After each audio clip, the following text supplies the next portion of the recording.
And welcome to episode number 204 of the TEW 2 Challenge Run. This is going to be Friday Night SmackDown for week 2 of what the fuck? Why was I going to say February? Is it because it's Friday? Whatever. December, week 2, Friday, 2021. As we're on the road to the high... Oh, we're not on the road to high voltage, on the road to absolute zero. Connell, God. It's blue on your OBS screen. That means we're doing SmackDown, not Raw. Without any further ado, let's jump straight into the show.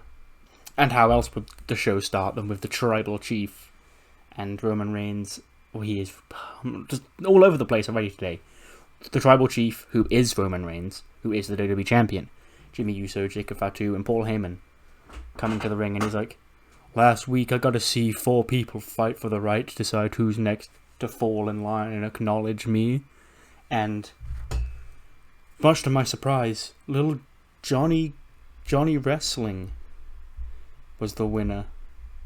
And he really thinks that he's got what it takes to topple me. Out of everybody I've smashed along my way, this little runt thinks he's got what it takes to stop me. Well, listen here, Johnny.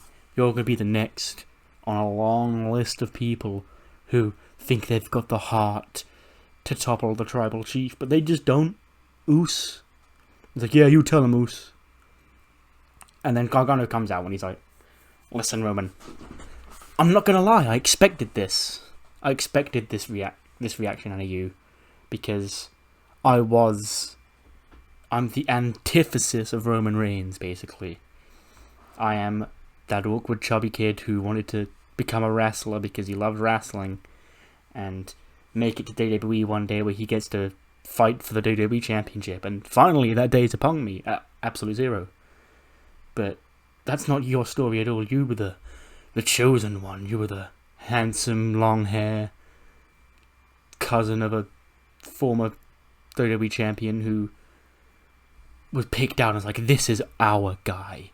Well, at Absolute Zero, we're gonna find out that their guy ain't got a thing on Johnny freaking Wrestling. And you can take that to the bank and acknowledge that, because I didn't get here through luck.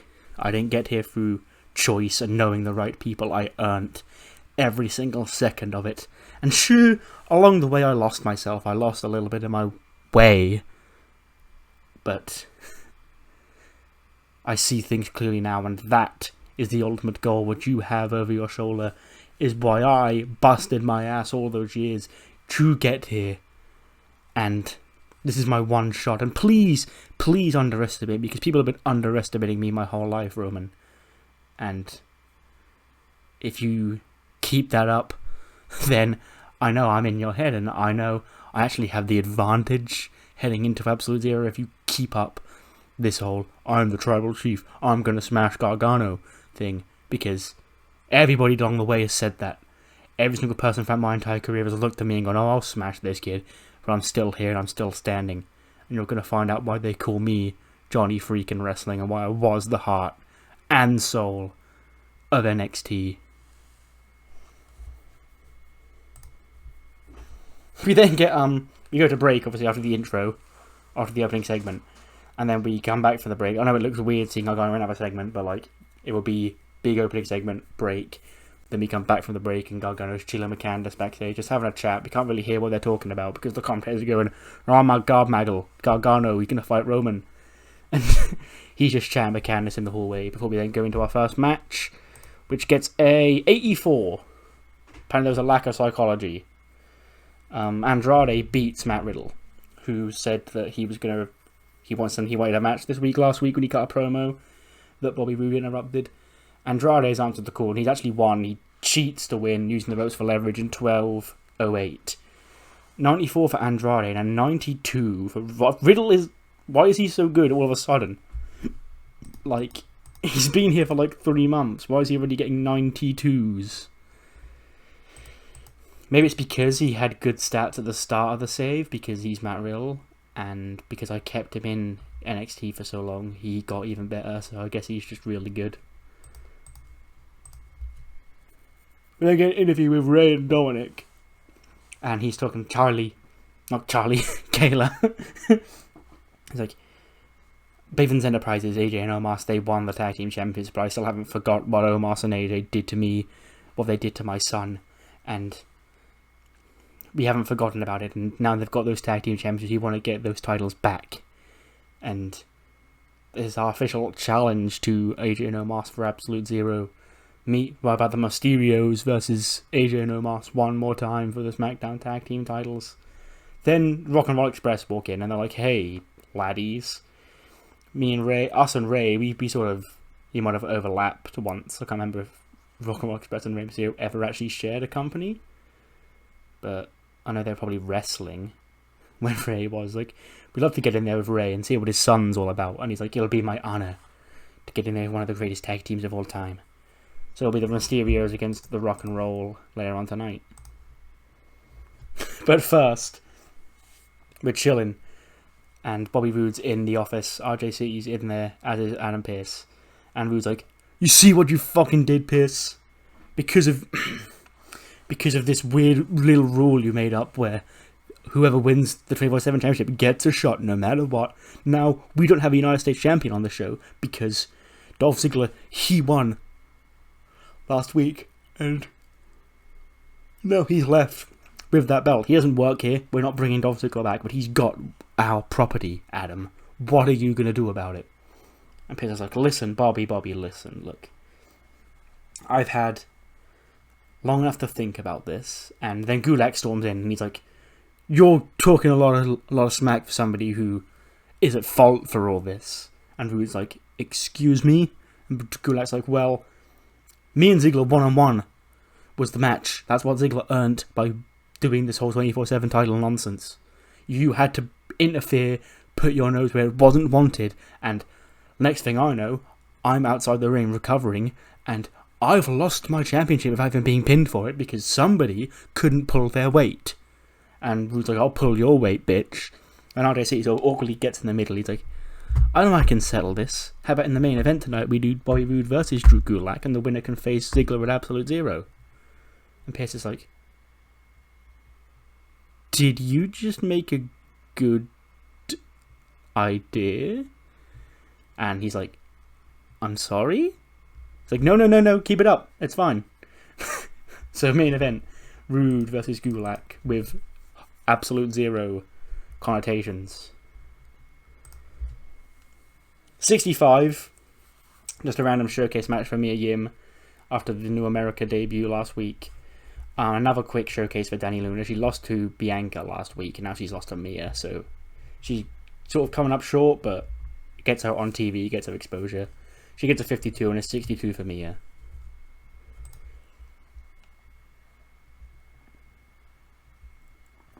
After the match, Mustafa Ali and the rest of New America come. Oh, they're at ringside already watching. He's like, you see this? Mia Yim on a rampage now. This is what happens to people who have spent years in this country getting neglected because of how they look or because of how they're perceived. Mia Yim's tired of being the nice girl with the blue hair. Oh, give me the HBIC. Because no, that's not just a nickname, that's a way of life. And Babatunde Ayagbashi and Yujiro Kushida, they also are on a warpath because this message that we were delivering this whole time, it's not over, Sammy. And I hope you're listening to us, because last week you seemed to blow us off. And I don't appreciate being blown off. Especially by somebody who needs my help. Somebody who is like he's one of us, Sammy. So you can sit back and think you were on the moral high ground, thinking you did the right thing, but you're corrupt. And if you can't see that, then, my God, we can't save you. But I'm gonna try, Sammy, because there's a hero inside you, just like there's a hero inside me. And then the rest of the message beat up subculture when Sami Zayn runs out to make the save, and he goes to try and fight them, but Ali's like, no, we'll back away, we don't want to fight you, Sammy. We're allies here. And Sammy's like, no the fuck we aren't. It's like, no, Sammy, look. look at my eyes. We're allies here. And he sort of just smiles and leaves. And Sammy looks on, helping the subculture people to their feet, and he's like, what a weird dude. Then get another backstage interview. Kayla's this time with Io and Kairi. And they're talking about last week when Io and Kairi came out to even the odds against Boss. And Io's like, I came out because Sasha is scared of Tegan. And I wanted to make my impact on SmackDown. And we did that by earning Tegan another shot at Sasha Banks. And then the Women's Tag Team Champion Shotzi and Ember come in. They're like, don't mean to interrupt, but you're new here. You don't know how this works. We've been holding SmackDown down basically all year in this Women's Tag Team division, but now all of a sudden there's the new hot flavour of the month is here. But listen, we're more than willing to give you a shot at the titles if you earn them. But to think that you can come down here and just speak for the women's division and think you're the face of this women's tag team scene, that's just not the case because the champions are down here. And then Io's like, oh, we'll see. And then they walk off because Io and Kairi do have a match against Mickey and Indy. I think it might be up next. No, it's the Mysterios. Okay, fair enough. The Mysterios defeat Rock and Roll in 8:56. Ray pins Ricky Morton with a 619. Because the Rock and Roll, they are here. They're getting their run that I needed to give them. But their popularity is shit. And they're old and declining. So they're not realistically ever going to beat anybody. Except maybe like fucking Mansoor and Dio Madden. But even then, that's a team that I enjoy and I have plans for. So even then I might give a rub to them. But the Mysterios get the win. And AJ and Omos, or I'll say AJ and Omos. AJ is on commentary. Omos was just standing behind him looking big and tall. Then after the match, Bivens, he orders Owens into the ring. He comes out on the stage and he's got Kevin Owens with him. So there's Bivens and Owens on the ramp. And then AJ and Omos at the other side of the ring. And AJ orders Omos in. Bivens orders Owens in. So there's a person coming from either side. And they, boom, lay out both Mysterios and both the Rock and Roll. And AJ just sort of watches on from ringside at Bivens. So this is the full Bivens Enterprises of now, because Corbin was just sort of getting in the way, for lack of a better term. He was fun to have in the group, but and Dakota as well isn't really. She was sort of, I was feeling like she sort of like was falling in the background because they were doing more men's stuff. So Dakota's gonna sort of do her own thing going forward, as is Baron Corbin. But this is the group: AJ, Omos, Owens, and Bivens. It's still very, very blessed. Speaking of Mansoor and Dio Madden, we get a random backstage like parody. They're parodying Dio's dressed up like Roman Reigns and Mansoor dressed up as Jimmy Uso. And they're going, oh God, I'm the tribal chief, acknowledge me. It's like, yeah, Us, yeah, cuz, big cuz, yeah, oh yeah. And they're mocking Jimmy and Roman. And then Jacob Fatu and Jimmy walk past and they're like, I don't believe my eyes, Us. Jacob, look at this, you see this, Us? And he sort of just nods his head, because we haven't had Jacob Fatu speak yet, really. He's also never been pinned, which I haven't ever pointed out on save, but it's there. He hasn't ever taken a pinfall loss. He's like, these two appear to be mocking the tribal chief and the right-hand man, Jimmy Uso. And Mansoor's like, no, we'd never do that, Jimmy. So he's like, well, I just saw you. And he's like, well, since we're here, maybe this wouldn't happen if you weren't so goddamn laughable. And Jimmy's like, excuse me, Us? And he was like, what he's trying to say is that you're happy being in your cousin's shadow, and you're just happy being the right-hand man. What happened to main man Jimmy Uso and Jey Uso, the Usos? What happened to them, guys? Why are you now happy being a part player? You won the main event of SummerSlam, Jimmy, against Roman. But now you're his lackey. Are you really happy being his lackey? And Jimmy's like, he sits there in silence, he's like, nah, shut it, Us. The tribal chief, he runs this family. Me and Jacob will see you in the ring later on tonight. And they're like, okay, bet.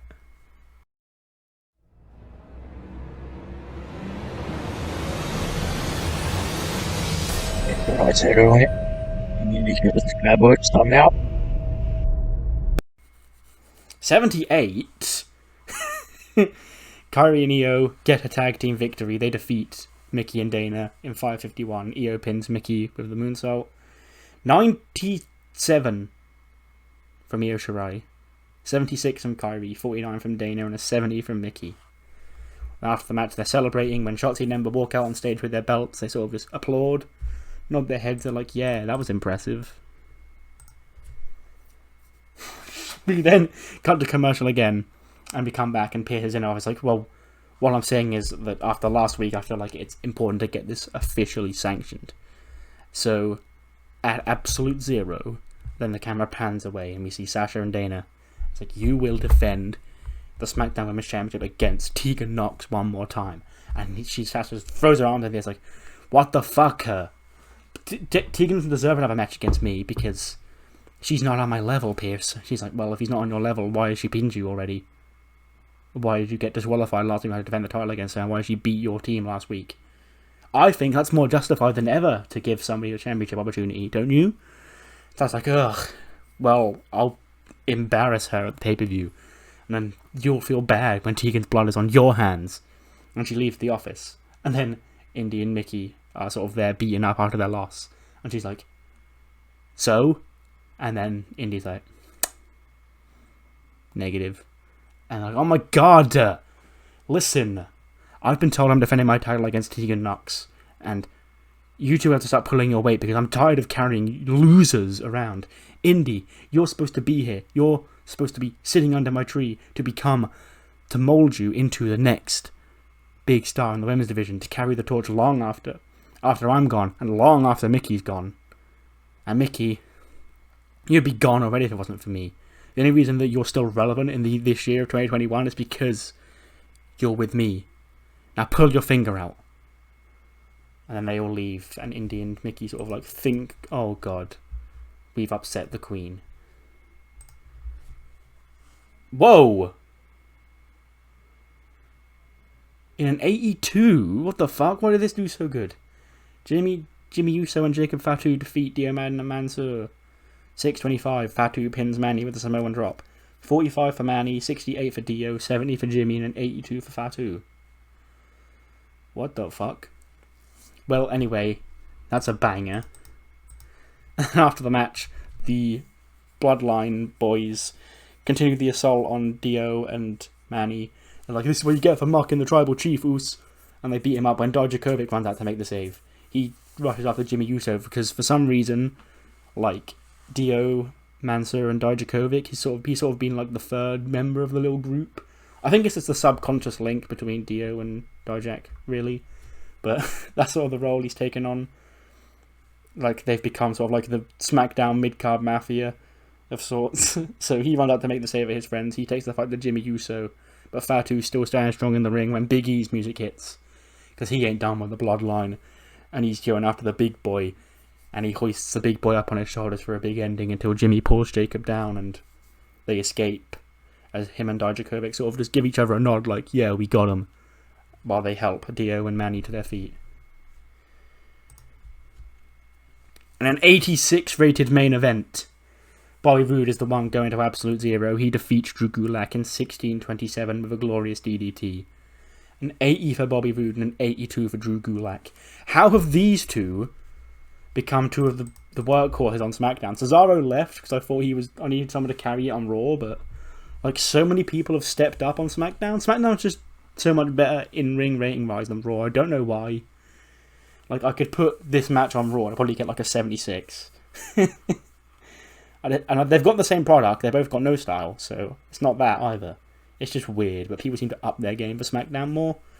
But that is the main event of the show, and that show goes off the air. Bobby Roode getting a chance against Dolph Ziggler for the US title at the pay-per-view. The show gets us an 88, results in no popularity changes.